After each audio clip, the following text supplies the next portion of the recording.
Assalamualaikum warahmatullahi wabarakatuh. Selamat datang di Mari Balik Channel. Nah, pada kali ini saya berkunjung ke kantor WKP namanya, dan di samping saya ada Bung Harja, biasa saya panggil.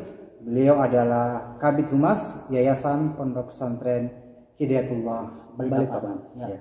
Nah, pada kali ini saya akan berbincang-bincang santai tentang Yayasan Pondok Pesantren Hidayatullah Balikpapan pada khususnya dan pada umumnya di Indonesia. Seperti itu. Kok bisa gitu kan, pesantren Hidayatullah ini bisa sehebat ini, memiliki jaringan yang banyak dan luas. Apa sih trik-triknya ini? Bisa dibagi ke pemirsa, teman-teman di luar sana. Ya, alhamdulillah, satu kesyukuran bahwa Pondok Pesantren Hidayatullah ini kan dia hadir dengan berbasis kader. Nah, jadi Hidayatullah itu ada alumni, tapi dia kader. Ya. Nah, seperti itu. Jadi kader itulah yang melakukan istilahnya buat miniaturnya Hidayatullah di mana-mana. Ada di Papua, ada di Sumatera, ada di Jawa. Ya, itu yang terjadi. Jadi Allah yarham Ustadz Abdullah Said ini membuat pesantren itu bagaimana santrinya itu bisa apa yang didapatkan di pesantren ini dia terapkan di mana dia berada. Nah, seperti itu.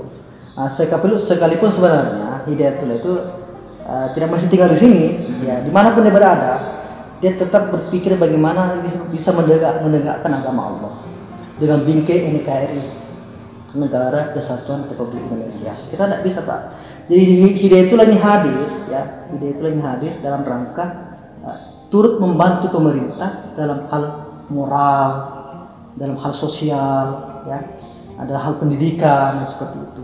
Nah, makanya alhamdulillah Hidayatullah ini terus bersinergi dengan pemerintah. Iya. Nah, seperti dimanapun dia berada, ya seperti itu. Jadi seluruh santrinya yang ditugaskan itu, ya kemana-mana. Seperti saya pernah tugas di Batam dulu, membuka Batam seperti itu. Alhamdulillah ya, Batam lihat hari kan luar biasa. Luar biasa Seperti itu ya. Ya pernah ada jejak kita di sana gitu. Ya, Seperti itu. artinya ada pengalaman yang Ya. membuktikan bahwa Hidayatullah ini luar biasa seperti itu ya. Seperti itu. Untuk santri awal yang Bicara santri, ya hari ini kan hampir semua santri yang berada di Tembak. Yang ada sekarang, yang ada di Papua, yang ada di Maluku, di Ambon, Sumatera, Sulawesi, itu kan hampir semua dari Gunung Tembak ya, Gunung Tembak. Ya, seperti Ustadz Jamaluddin Nur ya, Sumatera ya. Terus ada Ustadz Heru Anam, ya ada Ustadz Sufyan Budi, ada kalau di Papua itu ada Ustadz Jufri kan, ini yang mengawali prosesnya Gunung Tembak seperti itu. Makanya Hidayatullah itu kelihatan betul-betul dia bergerak secara masif ya untuk pengembangan pesantren. Nah, dia sederhana, pola-pola pesantren sangat sederhana sekali dia. Nah, alhamdulillah sekarang kita lebih banyak lagi dibantu oleh adik-adik kita yang alumni Timur Tengah, ada dari Madinah. Saat ini ada Ustadz Bahrun, ada Ustadz Binul, ya. Ustadz Fahmi, ya semualah yang teman-teman yang dari itu juga dari Gunung Tembak, awalnya Gunung Tembak. Nah, kembali ke sini seperti itu. Ya intinya bagaimana kita bisa menegakkan agama Allah, ya, seperti itu. Dalam bingkai NKRI ya, ya, tetap seperti itu. Karena kita berada di negara Indonesia. Kita tidak boleh melawan arus, Pak. Kita ikut arus aja. Terus ini apa sih yang menarik ini, ketika ditugaskan ke sebuah daerah, apa sih resepnya itu kok bisa bertahan di daerah yang sebelumnya tidak diketahui sama sekali gitu kan? Apa kira-kira modalnya yang paling mendasar gitu? Kalau yang kami rasakan secara pribadi, ya, ketika kita tugas ke cabang itu, ya kita betul-betul memasrahkan diri bahwa kita datang ini bukan untuk hal pribadi. Kita mencoba menyebarkan kebaikan ini kepada umat. Nah seperti itu. Jadi kalau kita mendengar cerita daripada para pendiri Hidayatullah ini, ya seperti itu. Dia datang ke satu daerah, dia bersilaturahmi ke masjid dan diterima. Ada yang menolaknya juga. Ya seperti itu. Pengalaman pribadi kita kan ditolak juga itu. Kita di Batam dulu ditolak, Pak. Tapi dengan pola-pola pendekatan secara kekeluargaan itu diterima. Jadi resepnya itu adalah bagaimana resepnya itu bagaimana kita bisa meyakini bahwa ini sebuah kebenaran yang kita bawa. Nah, gitu. Dan kita hadir di masyarakat itu bukan bikin masalah, tapi membawa kebaikan. Nah, seperti itu. Nah, itu yang kita rasakan. Nah, mungkin ini bisa disampaikan gitu kepada generasi sekarang agar kawan-kawan semua itu bisa memiliki mental yang ada di Hidayatullah ini, ya kan? Bagaimana trik-triknya untuk mengasah mental mereka agar mereka itu menjadi generasi yang kuat, siap pakai, siap ditempa dimanapun mereka berada. Ini kan sesuatu yang sangat luar biasa, nggak mudah.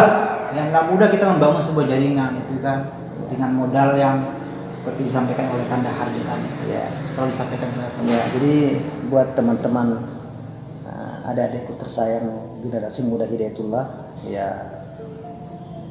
yang paling pasti bahwa apa yang kita lakukan ini kerja Nabi. Apa yang kita lakukan hari ini adalah pekerjaan Nabi, menyebarkan agama Allah ini. Yang pertama. Yang kedua, apa yang kita sampaikan ini adalah yang perintah Allah. Ya. Itu perintah Allah. Jadi menyebarkan agama Islam ini suatu kewajiban untuk kita.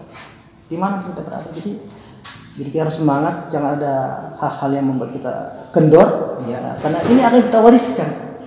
Karena kita tidak tahu kapan di kiamat. Selama kita masih hidup, ya kita sebarkan agama Allah. Dan lingkup kecil kita di Indonesia, yang mudah-mudahan seluruh dunia. Amin. Ya, apa saja. Kalau kita urus agama Allah, Allah urus kita kok. Kejar akhirat, dapat dunianya. Percaya aja. Seperti itu. Memang berat tantangan, Pak, banyak masalah. Banyak godaan di tengah jalan.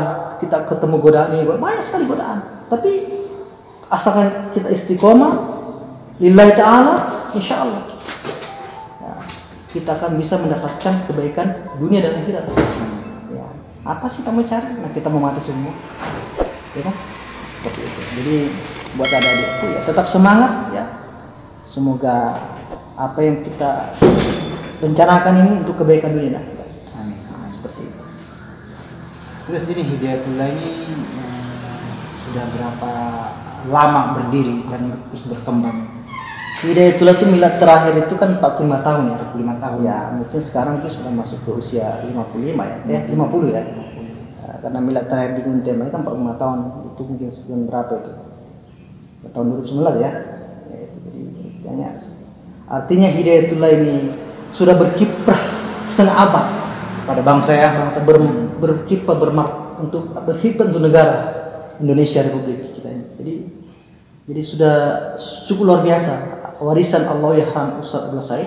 Kita doakan beliau semoga beliau selalu mendapatkan tempat terbaik di sisi Allah SWT. Telah memberikan wadah perjuangan Hidayatullah ini sehingga kita mampu hari ini melanjutkan kita agar ke depan jangan patah semangat, terus kita berjuang untuk agama Allah SWT.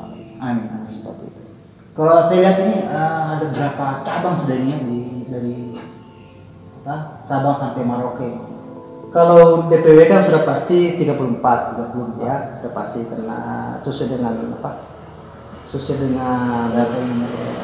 DPW provinsi yang ada di Indonesia ya. Tapi kalau untuk DPD itu bisa sekitar 300 ya. DPD-nya 300 ya. 300-an. Nah, tapi kalau DPW sudah pasti itu 34 karena kita berada di 34 provinsi yang ada di Indonesia. Seperti itu. Ya, alhamdulillah jejak kita semua target itu akan masuk ke seluruh kabupaten. Kalau tidak salah Indonesia kan mungkin sekitar 500 kabupaten ya. Iya. Ya, itu kita akan masuk ke sana. Untuk Timor Leste belum ada dia. Timor Leste kan sudah ada. Yang dulu. Nah, Timor Leste kita sudah pernah ada Timor Leste ya. Karena dia pisah aja ya. Karena ada apa itu? Jejak pendapat itu ya, ada perpisahan ya, kita tinggalkan. Dulu ada, Pak. Dulu ada, Pak. Jadi di pusat Timor Leste itu ada. Bahkan kita eksis cabang kita sana. Timur dulu ya, Timur. Ya. Karena ada proses seperti sana ini kita pindah juga. Ya mudah-mudahan lah apa yang dicita-citakan oleh almarhum dan sekarang dilakukan oleh Ustaz Abdurrahman Muhammad yang menjadi berkah dan kemaslahatan bagi seluruh umat khususnya di Indonesia. Kebaikan untuk kita semuanya. Mungkin pesan untuk Mari Balik, teman-teman Mari Balik yang ada di seluruh Indonesia. Ya. Alhamdulillah satu kesyukurannya kita punya kader ya Mari Balik channel ya. Saya berharap terus berkebaikan. Terima kasih atas kunjungan Mari Balik channel ya, ke Pondok Pesantren Jumlah. Diharapkan kunjungan berikutnya ya. Yang paling pasti bahwa semoga apa yang disampaikan nanti channel Mari Balik ini bisa memberikan kebaikan untuk semua orang. Amin. Ya, terima kasih. Oke, jangan lupa di like, di komen, di subscribe dan di share channelnya Mari Balik. Terima kasih yang sudah menonton. Wassalamualaikum warahmatullahi wabarakatuh.